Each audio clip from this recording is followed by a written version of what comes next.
नमस्कार दोस्तों, मेरे प्यारे मित्रों। ग्रहण के दौरान हमें क्या सावधानी बरतनी चाहिए और ग्रहण के बाद हमें क्या करना चाहिए कि हमारे जीवन पे ग्रहण का इस चंद्र ग्रहण का प्रभाव ना पड़े, हमारे जीवन पे सकारात्मक प्रभाव पड़े। तो चलिए हम जानते हैं, ग्रहण पड़ने के 9 घंटे पहले से ही आपको कुछ बातों का ध्यान रखना होता है। तो इस बार जो ग्रहण पड़ रहा है वो 7 तारीख को पड़ेगा, 9:57 पर शुरू होगा और रात के 1:26 पर ख़त्म हो जाएगा। लगभग 3.5 घंटे के आसपास का यह ग्रहण रहता है। तो आपको बता दें कि 9 घंटे पहले ही सूतक काल लग जाता है। कुछ चीज़ों का आपको ध्यान रखना ज़रूरी है। क्या आप कोशिश करिएगा कि 12 बजे से पहले आप खाने पीने की चीज़ बनाकर रख लें और उसमें आप एडजस्ट कर लें, जो कि हैवी खाना आपको अन्न वगैरह नहीं खाना चाहिए। ज़्यादा बेटर हो तो आप व्रत के दौरान जो खाई चीज़ें जाती हैं उसको बना के रख लीजिए, उसको ले लीजिए, उसमें तुलसी डल डालकर अच्छे से ढक कर रख लीजिए।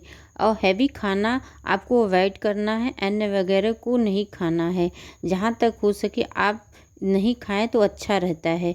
और वही सारी चीज़ें आप बनाकर रख लीजिए और तुलसी दल डालकर अच्छे से ढक कर रख लीजिए। पानी जो पीने का है उसमें कुसा डाल सकते हैं, अगर कुसा नहीं है तो उसमें तुलसी दल भी डालकर रख सकते हैं। वही पानी आप भी पी सकते हैं। जो मेडिसिन लेने वाले हैं मेडिसिन ले सकते हैं ग्रहण के दौरान। जो पैकेजिंग फूड होते हैं उसको आप ना खाएं और बिस्किट वगैरह सारी चीज़ों को आप अवॉइड करें। 9 घंटे से पहले और रात में भी मत खाना, और जिस समय ग्रहण पड़ता है उस समय कुछ भी मत खाएं, ये ध्यान रखें। उससे क्या होता है कि हमारे बॉडी में इसका असर रहता है। चंद्र ग्रहण का तो हम तो चीज़ें डाइजेस्ट नहीं कर पाते, इससे कहीं ना कहीं बीमारी, मानसिक उलझन होती है। इसलिए खाना पीना ये सारी चीज़ें आपको नहीं करनी चाहिए। अगर कोई प्रेग्नेंट है तो उसको ध्यान रखिएगा, वो पेट उसका खुला ना छोड़े, बाहर निकलने से उसको रोके। रात के समय अपने ही रूम में वो रहे और कुछ फल और पानी रख कर अपना रख सकती है, और एक दीपक जलाकर भगवान के नाम का दूर अपने रख कर भगवान के नाम का जाप करे। और खाना पीना फलाहारी वगैरह जैसे होते हैं वो खा सकती हैं, तुलसी दल डालकर आप खा सकते हैं, लेकिन कोई दिक्कत नहीं, क्योंकि भूख लगती है उस समय। नारी जो प्रेग्नेंट होती हैं उनको ये सब चीज़ों का डरना नहीं चाहिए। भगवान के भजन सुने, भगवान की कथाएं सुने, क्योंकि चंद्र ग्रहण का जो सबसे ज़्यादा असर होता है वो मन पर होता है और हमारे इमोशन में काफ़ी ज़्यादा गहरा असर पड़ता है। हमारे इमोशन को बैलेंस होने में लगता है, एकदम में घबराहट आने लगती, नेगेटिव थॉट्स आने लगते हैं। तो चीज़ों को अगर आप खुद से ज़्यादा अवॉइड करेंगे तो ज़्यादा बेटर रहेगा। इसलिए दीपक जलाकर रखो, नाम जप करो, भजन सुनो, भगवान का ध्यान करो, और जो नेगेटिविटी है दूर हो जाएगी। चंद्र ग्रहण का कोई असर नहीं पड़ेगा। उपाय प्रेग्नेंट लेडी का तो हो गया, लेकिन अगर जो आम लोग हैं सब लोग से यही प्रार्थना है कि आप जिस इष्ट देव को मानते हैं ग्रहण के दौरान उस इष्ट देव का नाम जप करिएगा, और अगर नहीं तो ओम नमः शिवाय का नाम जप करिएगा। आपके जीवन की सारी बाधाएं और नकारात्मकता इस ग्रहण से जो भी प्रभाव है वो सब खत्म हो जाएगी।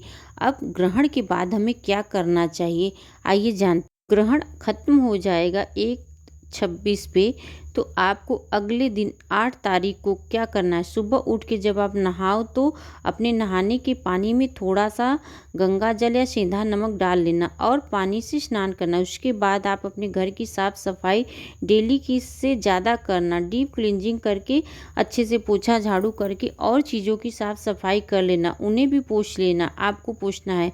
और रोज की अपेक्षा आपको अपने घर की ज़्यादा सफाई करना है। थोड़ा सा अगर आपको हो सके तो गौमूत्र मिल जाए तो गौमूत्र डालकर अपने घर में और या गंगा जल डालकर छिड़काव करने से आपके घर की सारी नकारात्मकता दूर हो जाएगी। और उन्हें भी अच्छे से आपको पोंछना है, और जहाँ तक हो सके आप हर जगह आपको गंगा जल का छिड़काव करना है।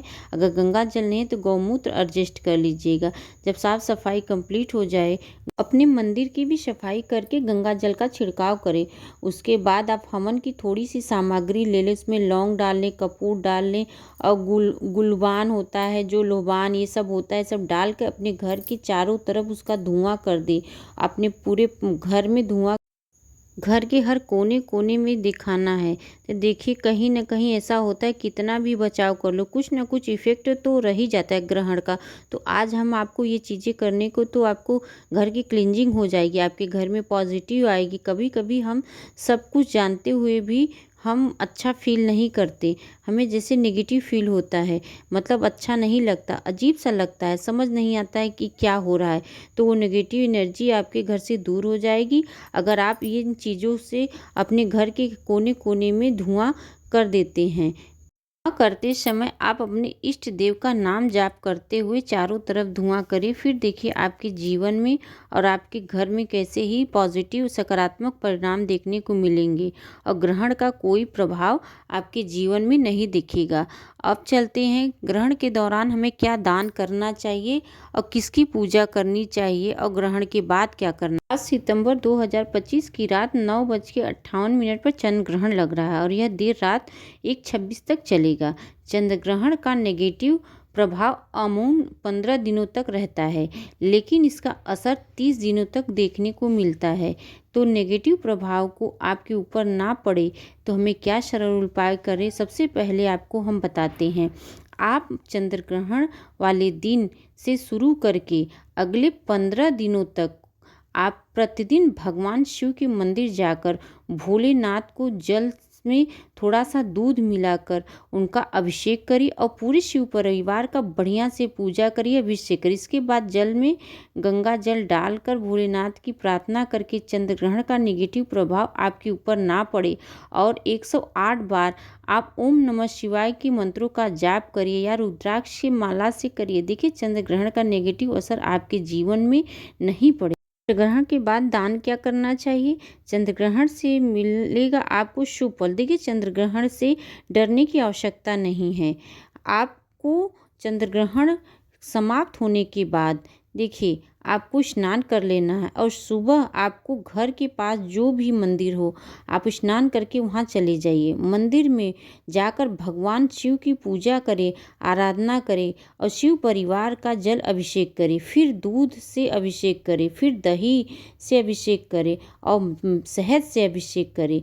इसके बाद फिर शुद्ध जल से उनका अभिषेक करके भोलेनाथ को बेलपत्र चढ़ाएं और भगवान शिव की आरती करें और भगवान शिव से प्रार्थना करें कि हे प्रभु, चंद्र ग्रहण का कोई भी नेगेटिव प्रभाव हमारे ऊपर ना पड़े, इसके अशुभ फलों की प्राप्ति हमें ना हो, शुभ फल प्राप्त हो। यह उपाय करिए। इसके साथ कम से कम 3 गरीबों को भोजन कराइए या सूखा अन्न उनको दान दीजिए। चावल, आटा या गुड़ ये सब चीज़ दान दीजिए और दक्षिणा दीजिए।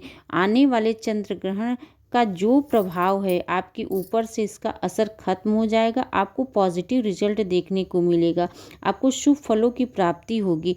तो दोस्तों डरिएगा नहीं, जहाँ तक हो सके आप ज़्यादा से ज़्यादा महादेव और शिव परिवार की पूजा करें। ग्रहण के दौरान, ग्रहण के बाद 15 दिनों तक आप ओम नमः शिवाय का जाप करें, शुभ होगा।